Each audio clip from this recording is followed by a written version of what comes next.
ગોંડલનો ચકચારી case, જેમાં રાજકુમાર જાટના મૃત્યુ મામલે દિવસે ને દિવસે નવા ખુલાસાઓ થઈ રહ્યા છે। ફરી એકવાર લોકસભામાં આ મુદ્દો ગુંજ્યો છે।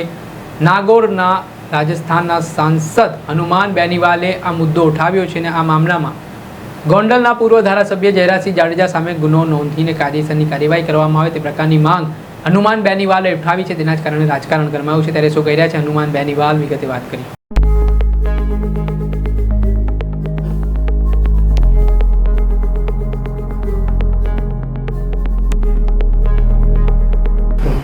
શું તમે શોપ લેવાનું વિચારી રહ્યા છો?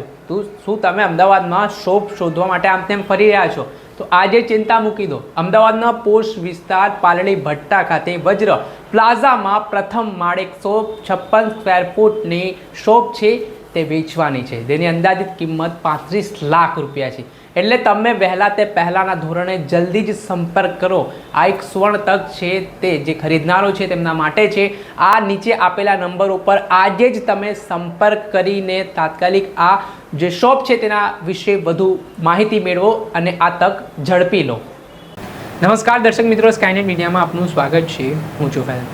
આજથી થોડાક સમય પહેલાં ગોંડલમાં રાજસ્થાનના વેપારી રતનકુમાર જાટના પુત્ર રાજકુમાર જાટનું મૃત્યુ નીપજ્યું હતું।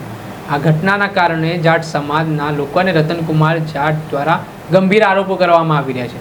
બીજી તરફ પોલીસે આ મામલે તપાસ કરી, તેમાં પોલીસે આ ઘટનામાં અકસ્માતમાં રાજકુમાર જાટનું મૃત્યુ નીપજ્યું હોય તે પ્રકારના ખુલાસા કર્યા હતા। 2 તારીખની આસપાસ ગોંડલના પૂર્વ ધારાસભ્ય જયરાજસિંહ જાડેજાના બંગલા બહાર આ બબાલ થઈ હતી અને 3 તારીખથી રાજકુમાર જાટ ગુમ થઈ ગયા હતા। ત્યારબાદથી તેમનો કોઈ અતોપતો લાગતો નહોતો અને કુવાડવા પોલીસ સ્ટેશન હદ વિસ્તારમાંથી 10 તારીખની આસપાસ મૃતદેહ મળી આવ્યો હતો, જેમાં આ ઘટનાના કારણે પોલીસે ખુલાસા કરતા જાટ સમાજના લોકો હત્યાની આશંકાઓ વ્યક્ત કરી રહ્યા છે। ત્યારે આ મામલે થોડાક સમય પહેલાં રાજસ્થાનના બાડમેરના લોકસભાના સાંસદ ઉમેદ રામ બેનીવાલે પણ આ મામલામાં સીબીઆઈ તપાસની માંગ કરવામાં આવે અને નિષ્પક્ષ તપાસ કરવામાં આવે તે પ્રકારની માંગ કરી હતી। ત્યારે હવે રાજસ્થાનના નાગોરના સાંસદ હનુમાન બેનીવાલ પણ મેદાને આવ્યા છે। તેમણે લોકસભામાં ગોંડલના મુદ્દે આ ઘટના રાજકુમાર જાટ સાથે બની છે તેમાં સીબીઆઈ તપાસની માંગ કરી છે અને સાથે તેમણે ગોંડલના પૂર્વ ધારાસભ્ય સામે ગુનો નોંધવા માંગ કરી છે। એના જ કારણે રાજકારણ ગરમાયું છે। પહેલા તો શું કહી રહ્યા છે હનુમાન બેનીવાલ તે સાંભળી। हनुमान बेनीवाल जी, बहुत बहुत धन्यवाद आपको।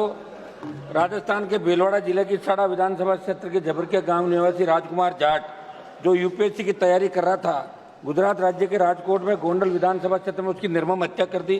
पूरे देश के जाट समाज में भारी रोष है।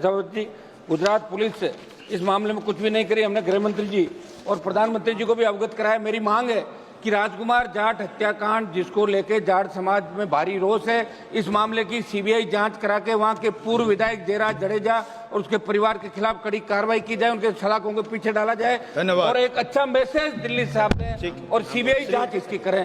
धन्यवाद। આપણે સાંભળ્યા હતા રાજસ્થાનના નાગોરના સાંસદ હનુમાન બેનીવાલ। તેમણે લોકસભામાં જે અવાજ ઉઠાવ્યો છે તેના કારણે ફરીકવાર રાજકીય ગતિવિધિઓ તેજ બની છે। તેમણે ગુજરાત સરકાર ઉપર પણ આરોપ કર્યો છે કે આ કેસમાં સરકાર દ્વારા કોઈ પણ પ્રકારની કાર્યવાહી કરવામાં નથી આવી રહી। તેમણે આ મામલે ગૃહમંત્રી અને પ્રધાનમંત્રીને પણ રજૂઆત કરી છે। ત્યારે આગામી સમયમાં જોવું રહ્યું કે આ મામલે શું નવા વળાંકો સામે આવે છે અને આ સીબીઆઈ તપાસની માંગ આ કેસમાં જે થઈ રહી છે તેમાં સીબીઆઈ તપાસ સોંપાઈ છે કે કેમ। દર્શક મિત્રો, સ્કાયનેટ મીડિયાને લાઈક કરી લો, સબસ્ક્રાઇબ કરી લો અને શેર કરવાનું ભૂલતા